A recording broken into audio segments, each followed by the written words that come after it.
मनिषं वेदान्तवेद्यं विभुं रामाख्यं जगदीश्वरं सुरगुरुं मायामनुष्यं हरिं वन्देऽहं करुणाकरं रघुवरं भूपालचूडामणिं नान्या स्पृहा रघुपतिहृदयस्मदीये सत्यं वदामि च भवान्खिलान्तरात्मा भक्तिं प्रयक्ष रघुपुङ्गं निर्भरां मे कामादिदोषरहितं कुरु मानसं च नीलसरोरुहस्यां तरुण अरुण बालिजनयना करहु सुममूर्धाम सदा क्षीर सागर शयन बंदो गुरुपद कंज कृपा सिंधु नर रूप हरि महामोह तुम पुंज जासु वचन रवि कर निकर अतुलित बल धामं हेम शैलाभदेहं दंजवन कृशानं ज्ञानिनामाग्रगण्यं सकल गुण निधानं वानराणामधीशं रघुपति प्रिय भक्तं वातजातं नमामि आदौ राम तपोवनाधिगमनं हत्वा मृगं काञ्चनं वैदेही हरणं जटायुमरणं सुग्रीव संहासनं बाली निग्रहणं समुद्रतरणं लंकापुरी दहनं पश्चात् रावण कुंभकर्ण मदनम् एतद्दिति रामायणं हरे कृष्ण कृष्ण कृष्ण हरे हरे हरे राम राम राम हरे हरे। सीताराम लक्ष्मण हनुमान की सियावर रामचंद्र की। आप सभी का पुनः स्वागत है रामायण जी इस कथा में।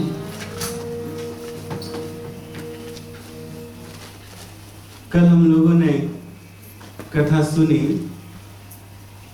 भगवान श्री रामचंद्र जी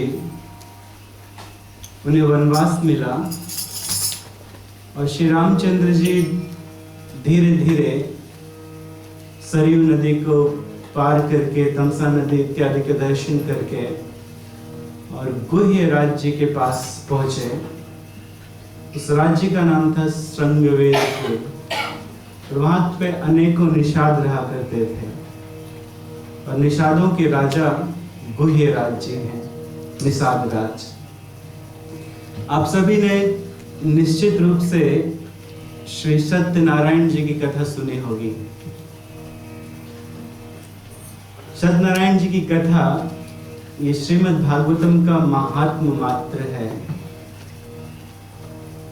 लेकिन एक अच्छे ब्राह्मण से सत्यनारायण की कथा को सुनकर एक लकड़हारा जो लकड़ी बेचता था, लेकिन ब्राह्मण से सुनने के बाद उसने प्रतिदिन इस सत्यनारायण को कथा करना प्रारंभ किया। जब उसे समय मिलता था तब करता था और निश्चित रूप से पूर्णिमा और संक्रांति के दिन करता था। तो वही लकड़हारा अपना शरीर छोड़ने के पश्चात भगवान श्री रामचंद्र जी की इस लीला में निषाद राज बना, गुह्य राज बना। तो भगवान की कथा सुनने का ये प्रभाव है कि भगवान की लीला में किसी को भाग लेने का मौका मिलता है। रामायणम् अपि काव्यं सर्ववेदार्थ सम्मतं सर्वपापहरं सर्वं सर्वदुःखनिहरणं समस्त पुण्यफलदं सर्वयज्ञफलप्रदं। रामायणम नाम अभिकाव्यम, इस रामायण की कथा को यदि कोई सुनता है जो सर्व वेदार्थ सम्मतम, इसका अर्थ है कि जितने भी प्रकार के वेद हैं, पुराणे हैं, शास्त्र हैं, उन सब में इस कथा का वर्णन किया गया है। हम लोगों ने पहले भी सुना कि दशरथ महाराज का नाम और श्री रामचंद्र जी का नाम ये वेदों में आया है। किसी ने एक पुस्तक भी लिखी है, अयोध्या के ज्ञानी ने, कि वेदों में राम कथा और वेदों में कृष्ण कथा। समस्त पुण्य फलदम, भगवान की कथा सुनने से, रामायण की कथा सुनने से जितने भी प्रकार के पुण्य हैं उनका फल एक साथ प्राप्त हो जाता है। सब सर्व यज्ञ फल प्रदम, और जितने भी प्रकार के यज्ञ हैं, अश्वमेध यज्ञ जो कोई कर भी नहीं सकता है, राजसूय यज्ञ कोई कर भी नहीं सकता है, इसका अर्थ ये है कि आज के समय में कोई नहीं कर सकता है। पहले तो इन यज्ञों को किया है श्री रामचंद्र जी ने, बारंबार किया है, या अनेक अनेक राजाओं ने किया है। कुछ तो ऐसे राजा हुए हैं जिसने एक एक यज्ञ को 1,000 बार किया है। ऐसे ऐसे पुण्यात्मा राजा हुए हैं। लेकिन इस रामायण की कथा को सुनने से, श्रीमद् भागवतम की कथा को सुनने से ये सारे यज्ञ के फल एक साथ प्राप्त हो जाते हैं, यदि कोई मन लगा के सुने। सर्व पाप हरम, सर्व प्रकार के पापों को छीन लिया जाता है और सभी प्रकार के दुखों का नाश हो जाता है। जो लोग ध्यान से भगवान की कथा सुनते हैं उसे इस बात का अनुभव होता है। जिनका मन भगवान की कथा में होता है उन्हें इस बात का अनुभव होता है कि जितनी देर के लिए कथा सुनते हैं उतनी देर के लिए वो दुख मुक्त होते हैं और भगवान की लीला में रहते हैं, भगवान के धाम में रहते हैं। तो जो कथा को सुनकर उस कथा का सदैव अपने हृदय में स्मरण करे, उनके बारे में कहना ही क्या, वो तो सदैव भगवान के साथ में, भगवान के धाम में निवास करेंगे। तो इस प्रकार भगवान धीरे धीरे गंगा के तट पर पहुंचे। और कल आपने केवट की कथा को भी सुना। केवट ने जाना था गंगा पार प्रभु केवट की नाव चले। भगवान को इस पार से उस पार ले जाने के पहले केवट ने अपनी 21 पीढ़ी को पार लगा दिया, भवसागर पार लगा दिया। 7 पीढ़ियों को नहीं, 21 पीढ़ियों को।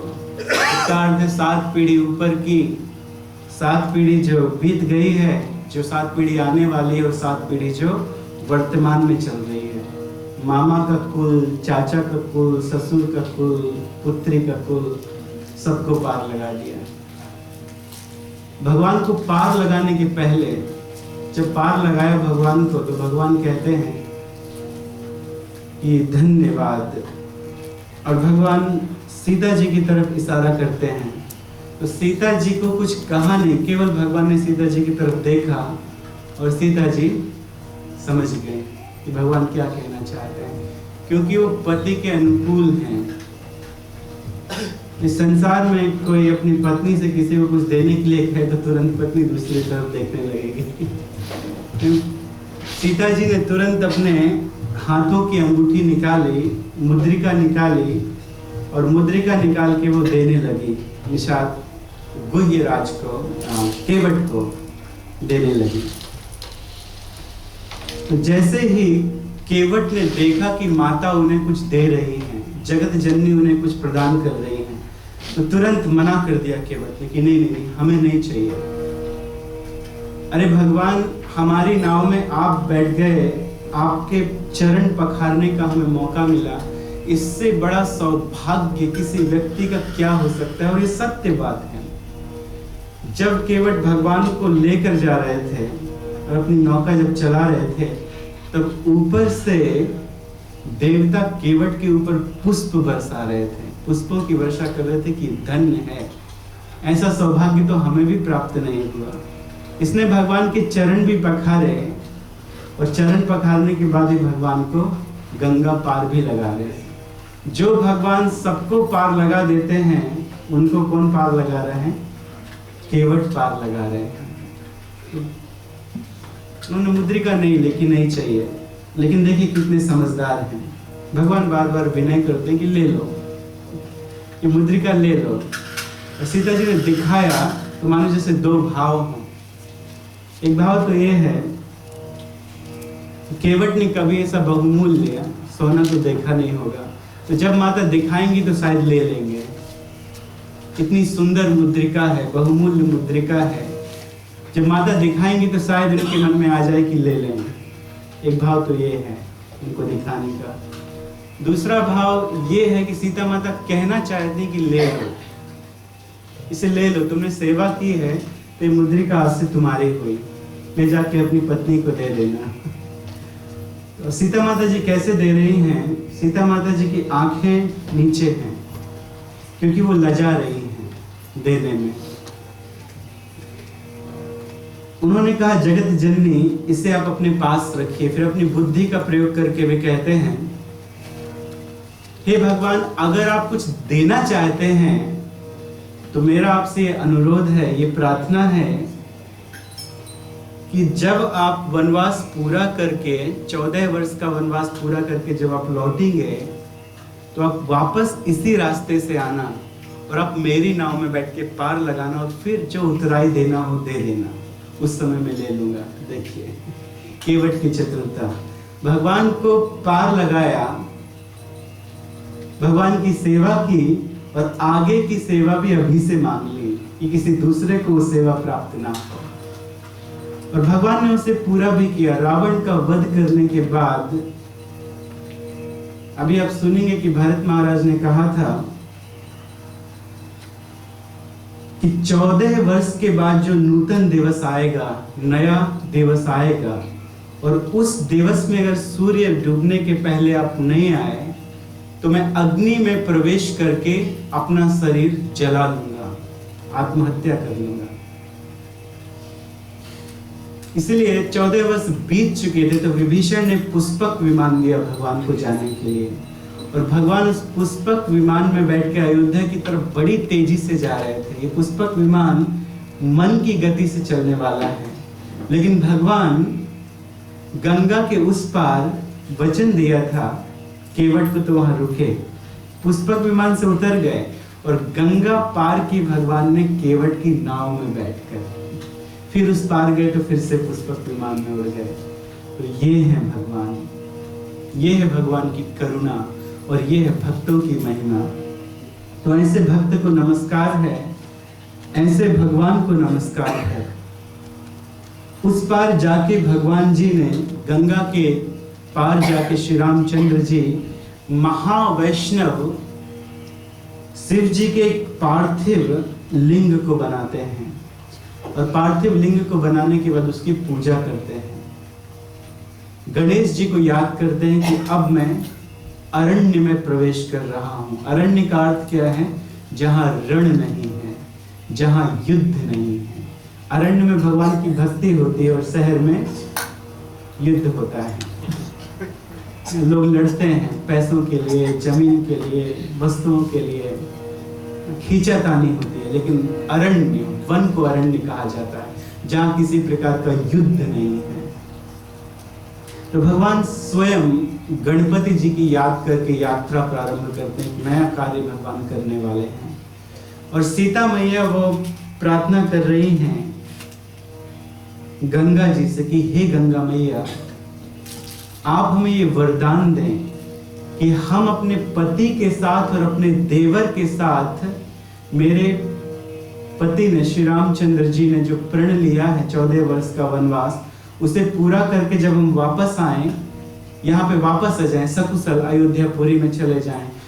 वापस जब मैं आऊंगी सकुशल, तो मैं आपकी धार के किनारे संकल्प करके 1000 गौओं का दान करूंगी,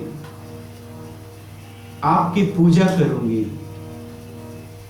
उनकी प्रार्थना को देखकर, सहज प्रार्थना को देखकर गंगा मैया बहुत प्रसन्न हुई और गंगा मैया ने उनसे बातें भी की, आशीर्वाद भी दिया कि तुम्हारी सारी मनोकामनाएं पूरी हों।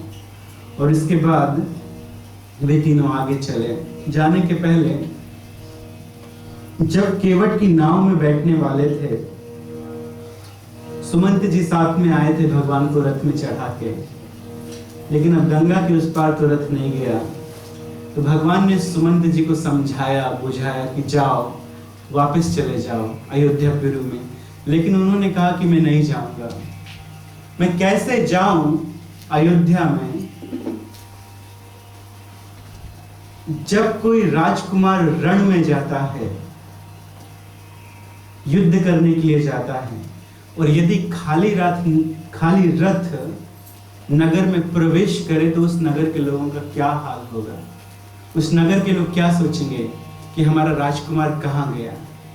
तो मैं अगर ये खाली रथ लेकर जाता हूं अयोध्यापुरी में, तो अयोध्यापुरी के वासियों को मैं क्या कहूंगा, उनको मैं क्या जवाब दूंगा कि श्री रामचंद्र जी को लेकर मैं क्यों नहीं आया?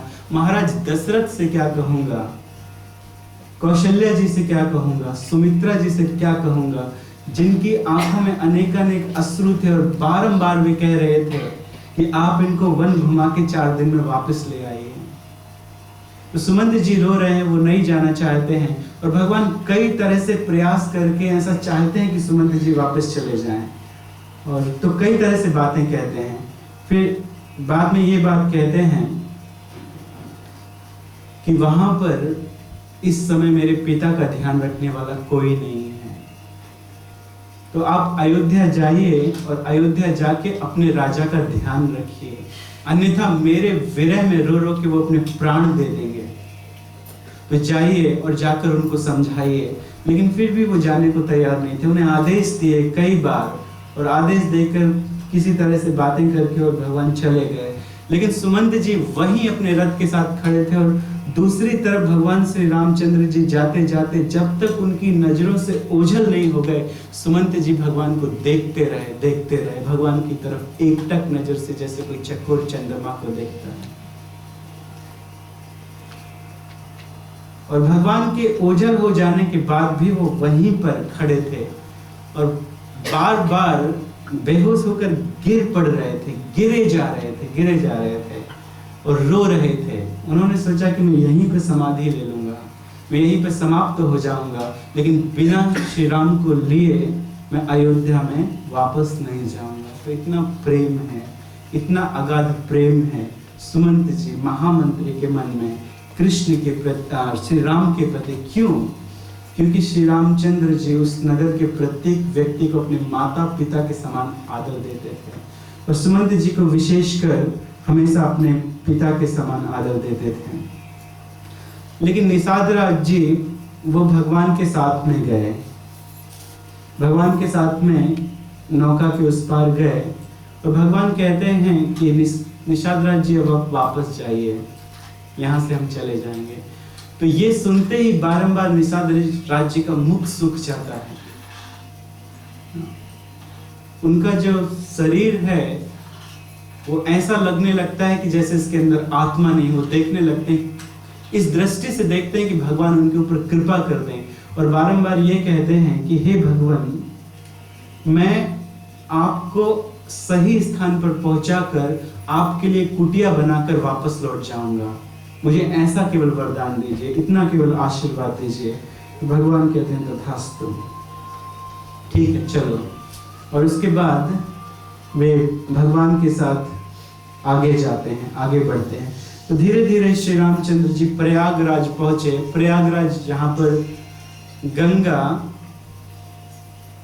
यमुना और सरस्वती का मिलन होता है, एक ऐसा स्थान है जहां पे गंगा और नर्मदा, गंगा और जमुना और सरस्वती, गंगा यमुना सरस्वती ये तीनों मिलती हैं, उस स्थान को प्रयागराज कहते हैं। तो वहां पर जाकर भगवान स्वयं कथा सुनाते हैं। और भगवान के मुखारविंद से कौन कथा सुनता है? लक्ष्मण जी कथा सुनते हैं, सीता जी कथा सुनती हैं और सुमंत जी कथा सुनते हैं। तो अपने आप को धन्य मानते हैं और अब प्रकट होके बहुत सारे देवता उस स्थान पर आके भगवान के मुखारविंद से कथा सुनते हैं। तो बारंबार अपने को धन्य मानते हुए धीरे धीरे वे प्रवेश करते हैं भरद्वाज जी के आश्रम में। एक ऋषि हैं भरद्वाज जी। आप लोगों ने पहले सुना था कि वो किसके साथ चलते थे? विश्वामित्र जी के साथ चलते थे, विश्वामित्र जी के जो शिष्य हैं। तो भरद्वाज जी के पास पहुंचे और आश्रम में पहुंचने के पहले बहुत सारे ऋषियों ने उन्हें देख लिया और ऋषि उन्हें लेवा लाए। और कुछ ऋषि दौड़ कर आए और आकर भरद्वाज जी से कहते हैं कि श्री रामचंद्र जी आए हैं अपने अनुज के साथ और अपनी पत्नी के साथ। भरद्वाज जी बाहर आए, भरद्वाज जी के नेत्रों में आंसू भर गए और झलकने लगे आंसू, और वो एकटक होके भगवान का दर्शन करने लगे कि प्रभु आइए, आपका स्वागत है। और खाने के लिए उन्हें बहुत अच्छे अच्छे कंद मूल फल इत्यादि दिए, कुश का आसन बैठने के लिए दिया तीनों को, और इस प्रकार से अनेक प्रकार की कथा सुनाए। बारंबार गले मिलते थे, कथा सुनाते सुनाते श्री रामचंद्र जी का आलिंगन करते थे और अपने आप को धन्य मानते थे। और जितने भी ऋषि आसपास में जिनके आश्रम थे, जिनको जब पता चला कि श्री रामचंद्र जी आए हैं, तो सब भागे भागे आए श्री रामचंद्र जी का दर्शन करने के लिए। और सबके सब ऋषि भगवान को कुछ ना कुछ कहना चाहते हैं, कोई ना कोई कथा सुनाना चाहते हैं। क्यों? भगवान से बातें करने का अवसर मिलेगा, मौका मिलेगा कि भगवान से कुछ कहेंगे। तो सारे ऋषि भगवान को कथा सुनाते हैं और इस प्रकार से भगवान श्री रामचंद्र जी कहते हैं, अब करी कृपा देव पाए हूँ, निज पद सरसिज सहज स्नेह। हे भगवान, हे भरद्वाज ऋषि, हे महर्षि, कृपा प्रदान कीजिए, ऐसी कृपा प्रदान कीजिए कि आपके चरणों में मेरी स्वाभाविक प्रीति हो, स्वाभाविक प्रीति हो, कि बाहर से मुझे सोचना ना पड़े कि कर्तव्य है साधुओं की सेवा करना, तो साधुओं की सेवा करो। कभी कभी लोग सोचते हैं कोई अवसर आने पर, कोई संस्कार करते समय कि इस समय साधुओं की सेवा करना चाहिए, तो कई प्रकार से सेवा करते हैं।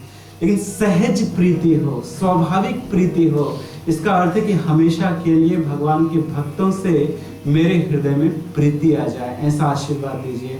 और इस आशीर्वाद को कौन मांग रहा है? भगवान मांग रहे हैं। तो अपनी लीला के द्वारा बारंबार भगवान इस बात को सिखाते हैं। इस प्रकार अनेक ऋषि मुनि राम लखन सीता को जानकर उनके दर्शन करके अपने नेत्रों का लाभ उठाते हैं। और भगवान श्री रामचंद्र जी सबको वहां पर प्रणाम करते हैं और प्रणाम करने के बाद में भरद्वाज जी से पूछते हैं कि मैं कहाँ जाऊं, किस ओर जाऊं, कहाँ निवास करूं। तो भरद्वाज जी कहते हैं, मुस्कुराते हैं और मुस्कुराकर हंसते हुए भरद्वाज जी श्री रामचंद्र जी से कहते हैं, आपके लिए सारे मार्ग सुलभ हैं, आप जिस तरफ जाएंगे वही सही मार्ग होगा। लेकिन फिर अपने 4 शिष्यों को बुलाते हैं भगवान को जंगल में मार्ग दिखाने के लिए। 4 को बुलाया और 50 आए। 4 शिष्यों को बुलाया कि आके भगवान को मार्ग दिखा, लेकिन कितने आए? 50 आए दौड़ के कि मैं जाऊंगा, मैं जाऊंगा, मैं जाऊंगा, मुझे ये अवसर मिले श्री रामचंद्र जी के साथ जाने का, और थोड़ी देर में अपने नैनों को तृप्त कर लूं, नैना भी राम के साथ ही। तो वो सब इस तरह से सोच रहे हैं। तो साधुओं के ऋषि ट्रेंड होते हैं, साधुओं के जो शिष्य हैं, ऋषियों के शिष्य, वो ट्रेंड होते हैं भगवान की सेवा करने के लिए या साधुओं की सेवा करने के लिए। इस संसार में तो लोग साधुओं को देख के भी निठल्लों की तरह बैठे रहते हैं, आसन से उठते नहीं हैं।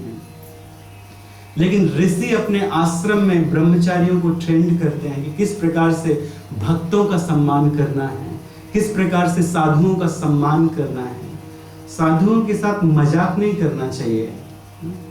तो 4 बुलाए 50 आए, हाथ जोड़कर प्रणाम करके, और कहते हैं क्या करें क्या करें क्या करें।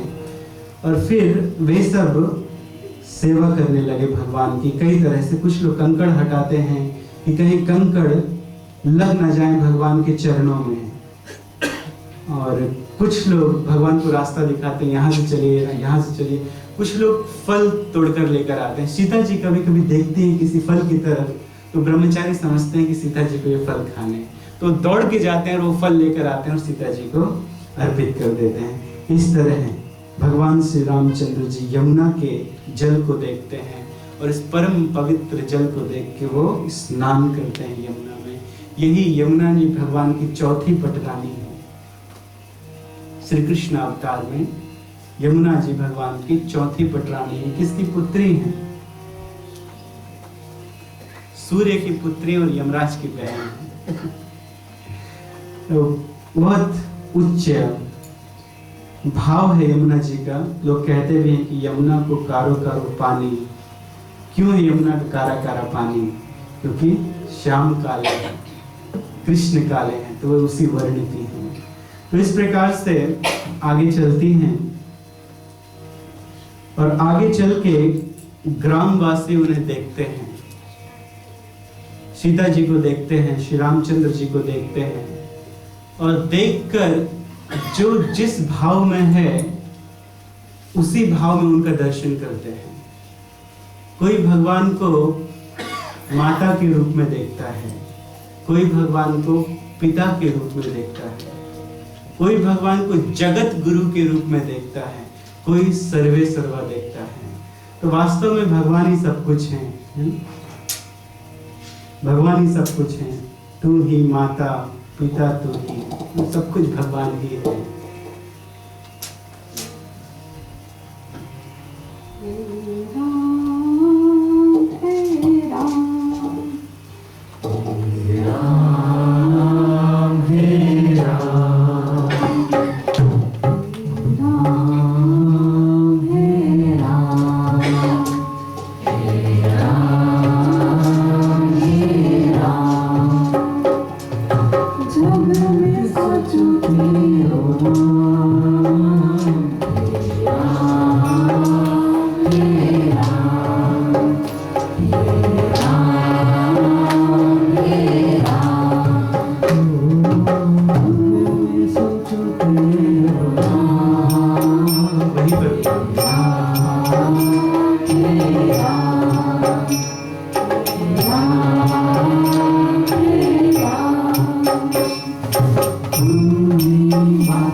रामचंद्र जी नगर के मध्य में से निकलते हैं। अब जंगल है, बीच बीच में कई प्रकार के नगर भी आते हैं, जंगल भी आते हैं, नदियां भी आती हैं। तो जब भगवान जंगलों के बीच में से निकलते हैं तो साधुगण उनका दर्शन करते हैं, और जब भगवान पुरी के बीच में से निकलते हैं तब पूर्ववासी भगवान का दर्शन करते हैं। तो ग्रामवासी जब श्री रामचंद्र जी का चंद्रमा जैसा मुख देखते हैं तो चंद्रमा जैसा मुख देखकर वो सब प्रकार का आनंद पाते हैं। उनका हृदय शीतलता को प्राप्त करता है, जैसे चंद्रमा शीतलता देने वाला है। चंद्रमा ऊपर से बैठे बैठे अमृत बिखेरता रहता है, अमृत देता रहता है सभी को। तो जब विपुरवासी श्री रामचंद्र जी का चंद्रमा जैसा मुख देखते हैं तो उनको वही शीतलता का अनुभव होता है। कुछ लोग कहते हैं कितने सुंदर बालक हैं, कितने सुंदर बालक हैं। दशरथ महाराज का मन कैसे मान गया है इनको ये आज्ञा देने के लिए कि तुम जंगल चले जाओ। देखो कितने सुकुमार हैं, इनके चरण देखो कितने कोमल हैं, ये कैसे जंगल के कांटों को सहेंगे और ये कैसे पत्थरों को सहेंगे। तो वे दुख मनाते हैं। और कुछ लोग फिर कहते हैं अरे नहीं सखी, ये सब कैकेयी की करतूत है, दशरथ जी ने उनको जंगल नहीं भेजा है, दशरथ जी कभी इनको त्याग नहीं सकते हैं। लेकिन कैकेयी जो सौतेली माता है वो इनको उसने राज्य से निकलवा दिया है 2 वरदान मांग के। तो ऐसा लगता है कि मानो ये घटना सब जगह फैल चुकी थी। भगवान श्री रामचंद्र जी अयोध्यापुरी में जन्म लिए, ये किसको नहीं मालूम था कि 2 सुंदर राजकुमार वहां रहते हैं। तो वहां की घटना बड़ी जल्दी फैल जाती थी सारे संसार में। कोई बड़ा व्यक्ति यदि कोई कार्य करता है तो तुरंत सारे संसार में फैल जाता है, बिना इंटरनेट के सारे संसार में बहुत तीव्र गति से फैल जाता है। तो सभी लोग कैकेयी को दोष देते हैं। और कुछ सखियां फिर ये कहती हैं कि नहीं नहीं, कैकेयी धन्य है। क्यों धन्य है? अगर वो श्री रामचंद्र जी को जंगल नहीं भेजते, अगर श्री रामचंद्र जी के लिए 14 वर्ष का यदि वो वनवास नहीं चाहती तो हम लोगों को ये सौभाग्य कैसे प्राप्त होता कि हम लोग इन नेत्रों से भगवान का दर्शन करते, श्री रामचंद्र जी को देख पाते। तो धन्य है कैकेयी, वो धन्यवाद देते हैं कुछ लोग कैकेयी को। तो पूर्ववासी अलग अलग भाव से श्री रामचंद्र जी का दर्शन कर रहे हैं। जो बूढ़ी स्त्रियां हैं वे जब देखती हैं श्री रामचंद्र जी को तो श्री रामचंद्र जी को पुत्र के रूप में देखती हैं और उनके स्तनों से दूध निकलने लगता है। यद्यपि बूढ़ी स्त्रियां हैं लेकिन इतनी ममता उमड़ आती है श्री रामचंद्र जी को देख करके उनके स्तनों से झरझर करके दूध निकलने लगता है। और जब कोई स्त्री देखती है जिसका विवाह नहीं हुआ है तो वो सोचती है कि काश ये मेरे पति होते। भगवान श्री रामचंद्र जी का तथास्तु, और बूढ़ी स्त्री को भी कहते हैं तथास्तु। तो ये बूढ़ी स्त्रियां बन जाती हैं ब्रज में, भगवान को माखन बना बना के खिलाती हैं, जाके मैया से कई तरह की शिकायत लगाती हैं। जब कृष्ण उनके घर नहीं आते तो शिकायत लगा के पहुंच जाती हैं दर्शन करने के लिए। और दूसरी तरफ वो स्त्रियां जो श्रृंगार भाव में भगवान के दर्शन करती हैं वो गोपियां बन जाती हैं भगवान की लीला में सहयोग देने के लिए। यह 16,000 रानियों में 16,108 रानियां तो विशेष रानियां हैं, 16,000 रानियों में कोई एक रानी का पद प्राप्त कर लेती हैं। और जब बढ़े चढ़े ऋषि मुनि जब भगवान का दर्शन करते हैं तो अपने आराध्य देव के रूप में दर्शन करते हैं, तो प्रार्थना करने लगते हैं। उनको भगवान विराट रूप के रूप में पुनः दिखाई देते हैं। तो इस तरह से भगवान को कभी कभी प्यास लगती है, सीता जी को प्यास लगती है तो किसी नलकूप के पास में, किसी कुएं के पास में भगवान श्री रामचंद्र जी एक वृक्ष के पास में जाके बैठ जाते हैं और कुछ स्त्रियां वहां पर आती हैं और स्त्रियां आके सीता जी के चरणों में बैठ जाती हैं। इतनी सुंदर स्त्री पहले कभी उन लोगों ने देखी नहीं थी, कभी दर्शन नहीं किया था सीता जी जैसी सुंदर स्त्री का।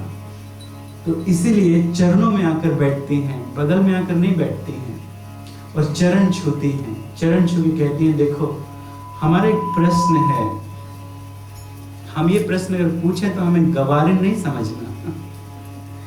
ऐसा मत सोचना कि गवारिन है ऐसा प्रश्न पूछ रही है। सहज हमारे मन में भाव आया तो हमने पूछ लिया कि बताओ कि तुम ये दोनों के साथ में आई हो, ये कौन है, इनका परिचय क्या है? कहे तुम्हारे पति हैं, ये हमें बहुत भाते हैं, तो बताओ ये कौन है? तो सीता जी पहले तो कुछ नहीं कहती हैं कि इनके मन में श्रृंगार भाव है, तो कहने से सकचाती हैं कि ये हमारे पति हैं, नहीं तो तुरंत ये प्रणाम करेंगे। फिर बाद में कहती हैं, ये जो गोरे रंग के हैं, जिनका सील, जिनका चरित्र है, सहज स्वभाव सुभग तनु गोरे, राम लखन लघु देवर मोरे। जिनका अच्छा सील स्वभाव है और जो गोरे रंग के हैं, ये मेरे छोटे देवर हैं। देखिए, अपने साथ संबंध करके कहते हैं। जब कोई किसी के बारे में पूछे तो अपने साथ संबंध करके बताना चाहिए। ऐसा नहीं कहते हैं कि ये हमारे पति के छोटे भाई हैं। क्या कहते हैं? ये मेरे छोटे देवर हैं। और छोटे देवर, इसका अर्थ है कि दो और हैं। भरत महाराज से शत्रुता नहीं कर ली, ये नहीं सोच लिया कि उनके कारण हमें राज्य से निकाल दिया गया है। दो और देवर हैं, तो ये छोटे देवर हैं। और जब श्री रामचंद्र जी का परिचय देना हुआ तो उन्होंने केवल इशारा कर दिया, पहले भूमि की तरफ देखा और देख के केवल वो मुस्कुराने लगी, तो इससे वो समझ गए कि ये इनके पति। तो इस प्रकार से उन्होंने परिचय दिया। तो इसके बाद वो बहुत प्रसन्न हुई और वो कहती, सौभाग्यवती भाव, हमने जितने भी पुण्य कर्म किए, जितने भी अच्छे कार्य किए, सब तुमको लग जाएं, तुम्हारा जीवन बहुत लंबा हो और इनके साथ तुम सुख से अपना जीवन व्यतीत करो। फिर कहती, एक और लालसा है देवी, एक और बात बताओ, ये जो श्याम रंग के तुम्हारे पति हैं, क्या ये मरकत मणि से बने हैं? भगवान नीले हैं और इतने चमक रहे थे कि पूछती हैं, क्या ये मरकत मणि से बने? और जो गोरे हैं, क्या ये सोने से बने हैं? मानो छू कर देखना चाहती हैं, तो लेकिन पूछती हैं। तो इस पर श्री रामचंद्र जी मुस्कुराते हैं, सब मुस्कुराते हैं। तो इस प्रकार जिस वृक्ष के ऊपर, जिस वृक्ष के नीचे, चबूतरे के ऊपर और वृक्ष के नीचे भगवान बैठे हुए हैं, उस वृक्ष की बड़ाई वैकुंठ लोक के कल्पवृक्ष करते हैं। कल्पवृक्ष कहते हैं कि ये वरदान, ये धन्य भाग तो हमें भी प्राप्त नहीं हुआ। हमारे पीछे भगवान नहीं बैठे हैं, भगवान किसके नीचे बैठे हैं? भगवान इस वट वृक्ष के नीचे बैठे हैं। अहो, क्या भाग्य है इस वट वृक्ष का, ये वट वृक्ष आज धन्य हो गया। तो इस तरह से वे वट वृक्ष सराहना करते हैं। और बादल ऊपर से जहां जहां भगवान चलते हैं तो वो छाया देने लगते हैं। बादल ऊपर आ जाते हैं कि भगवान को कहीं धूप ना लग जाए। तो सूर्य नाराज होते हैं कि अरे हम भगवान को देखना चाहते हैं, तुम कहाँ बीच में आ गए। और सूर्य यद्यपि मध्य दिवस है और सूर्य की तेज प्रवाह से शरीर जलने लगता है। और भगवान कोई प्रकार की क्रीम लगा के नहीं आए थे, सनस्क्रीन लगा के नहीं आए थे। तो लेकिन सूर्य कितना तेज देता था, उतना तेज कि भगवान को ना ठंड लगे और ना गर्मी लगे, और भगवान की स्किन कहीं से जले ना, तो इतना ही गर्म रहता था। रावण ने तो आदेश दिया था सूर्य को कि तुम मेरे सामने गर्म मत होना, लेकिन यहाँ बिना आदेश दिए सूर्य भगवान श्री रामचंद्र जी की सेवा करता है। लेकिन बादल बीच बीच में आ जाते हैं तो सूर्य को बादल अच्छे नहीं लगते हैं। और जहां जहां भगवान चलते हैं तो देवता फूल बरसाते जाते हैं कि भगवान के चरणों में कोई कांटा ना लगे। तो जब कांटा लग जाता है, भगवान जब वट वृक्ष के नीचे बैठते हैं तो मैया निकालने लगती है, जगत जननी उनकी पत्नी सीता। तब भगवान कहते हैं इन कांटों को मत निकालो, क्योंकि जो मेरे चरणों में एक बार आ जाता है मैं उसका त्याग कभी नहीं करता हूँ। तो भगवान ने वो कांटे कभी नहीं निकाले, वो भगवान के चरणों में ही समा के रह गए, चरणों के अंदर ही वो रह गए। तो इस प्रकार लोग देवताओं को, ब्रह्मा जी को पूर्वासी गाली देने लगे कि अरे विधाता से सृष्टि करते नहीं आता है, चंद्रमा को बनाया तो कलंकित बना दिया। सबको शीतलता देता है चंद्रमा, लेकिन उसको कलंकित बनाने की क्या आवश्यकता थी? सर्वदाता, सर्व प्रकार के कामों को पूरा करने वाले वृक्ष कल्पतरु को वृक्ष बना दिया। कल्प वृक्ष के नीचे जाके अगर कोई अपने मन में कोई जिज्ञासा करता है कि मेरी ये अमुक जिज्ञासा पूरी हो जाए, मेरा ये कार्य पूरा हो जाए, तो कल्प वृक्ष आशीर्वाद देते हैं और लोगों की मनोकामनाएं पूरी हो जाती हैं। तो देवियां कहती हैं, पूर्वासिनियां कहती हैं कि विधाता से सृष्टि करते नहीं आया, जो सब प्रकार के कामों को पूरा करता है उसको वृक्ष बना दिया। ना वो कपड़े पहन सकता है, ना वो कुछ खा सकता है, ना उसके हाथ है, ना उसके पैर, वृक्ष बना दिया। ये विधाता की सृष्टि है। रत्न दाता समुद्र, जो सबको रत्न प्रदान करता है, मोती इत्यादि प्रदान करता है, उसको खारा समुद्र बना दिया, उसका पानी पिया भी नहीं जा सकता है। और इन कोमल राजकुमारों को सीता जी के साथ वनवास दे दिया। अरे ये क्या वनवास के योग्य हैं? कदापि नहीं। यदि इनको जंगल में घास फूस पर सोना था तो विधाता ने सेज क्यों बनाई? और यदि इन लोगों को फल फूल कंद इत्यादि खाना था तो विधाता ने विभिन्न प्रकार के पकवान क्यों बनाए?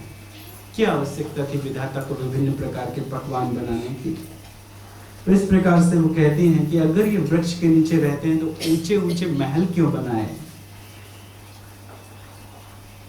यही विधि रघुकुल कमल रवि, मगलोचन सुख देत, जाहि चले देखत विपिन, से सौमित्र समेत। तो इस प्रकार से जहां कहीं भी वे चलते थे श्री रामचंद्र जी सौमित्री के साथ में और सीता जी के साथ में, सब लोग देखने लगते थे उनकी तरफ, सब लोग निहारने लगते थे उनको और अपने आंखों को वास्तव में धन्य मानते थे, अपने जीवन को धन्य मानते थे। तो आगे आगे राम चलते हैं और राम कभी कभी लखन से ऐसा कहते हैं कि लखन तुम आगे चलो, सिया बीच में रहेंगे और हम पीछे चलेंगे तुम लोगों की रक्षा करते करते, क्योंकि जंगलों में भयंकर प्रकार के राक्षस रहते हैं, भयंकर प्रकार के राक्षस निवास करते हैं। तो श्री रामचंद्र जी आगे चलते हैं, लक्ष्मण आगे चलते हैं, सीता पीछे चलती हैं और उनके पीछे राम चलते हैं, लेकिन ये उन दोनों को अच्छा नहीं लगता है। आगे चलना लक्ष्मण को अच्छा नहीं लगता है और राम के आगे चलना सीता जी को अच्छा नहीं लगता है। तो सीता जी राम जी के पीछे चली जाती हैं। जब ये देखते हैं लक्ष्मण तो सबसे पीछे चले जाते हैं, तो राम आगे आ जाते हैं। तो ऐसा लगता है जैसे आगे चंद्रमा है और चंद्रमा की 27 पत्नियों में जो उसकी सबसे प्रिय रोहिणी वो बीच में है और बुध देवता वो सबसे पीछे चल रहे हैं जो चंद्रमा के पुत्र हैं। ऐसी छवि लगती है। श्री रामचंद्र जी